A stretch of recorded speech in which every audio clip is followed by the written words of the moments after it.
Hello everybody, welcome to the 5 Minutes PM podcast. Today I'd like to discuss with you about the CAPM, or Certified Associate in Project Management.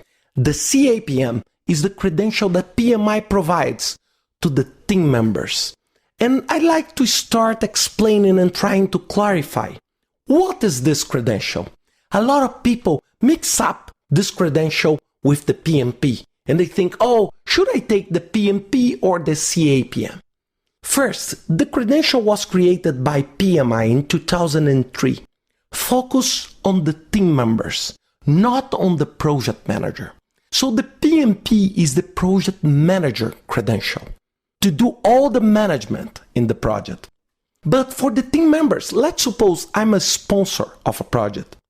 I can have the credential, the certification CAPM for me, because this will help me to understand all the project environment so I can support the PMP or the project manager to handle the project. Why I'm starting explaining this? Because a lot of people see something like an hierarchy on that. So the PMP is more than the CAPM. If we think in about the technical deep of the exam, you are right. The PMP, it's much deeper process to certify than the CAPM. But I'm not looking only on that. If I need to be a sponsor of a project, maybe I don't need to study everything and have all the experience as a project manager. I need maybe to understand this environment and be a CAPM.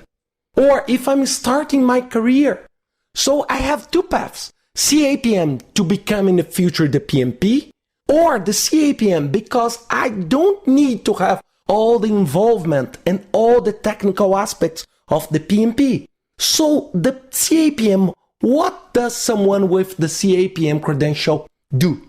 First, support the planning process. So it's to help to build the project plan. Estimate cost and time. What do I mean by that?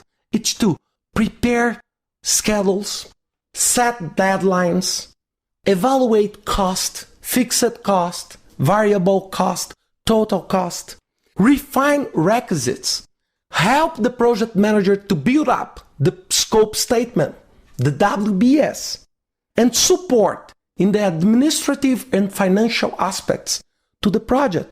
So these are the main roles. I'm not talking about conflict management. I'm not talking about negotiation skills. It's different. It's different. So what is the perfect project team? It's a team led by a very senior PMP with a team members of CAPMs.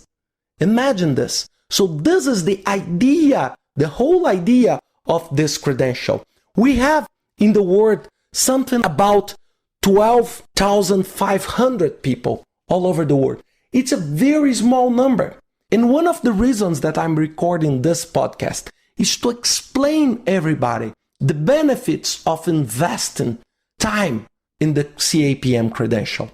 So if you are a PMP and you are preparing your team, why not invest in the CAPM to have a more qualified team?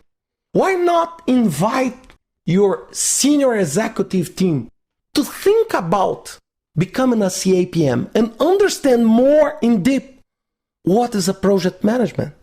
So to do this, the requirements is the secondary diploma, high school or equivalent, or a college degree, plus 1,500 hours of experience, or 23 hours, 3 days of training. 3 days of training. So it's a very light process if we compare this with PMP or PGMP or the credentials from other associations. So this is the entry point, and not only the entry point in the career, but the entry point in project management.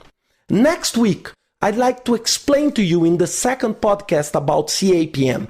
What are the requirements? So I'd like to talk a little bit about the exam, the test, and all requirements to become a CAPM. See you next week with my next podcast about CAPM credential. Thank you.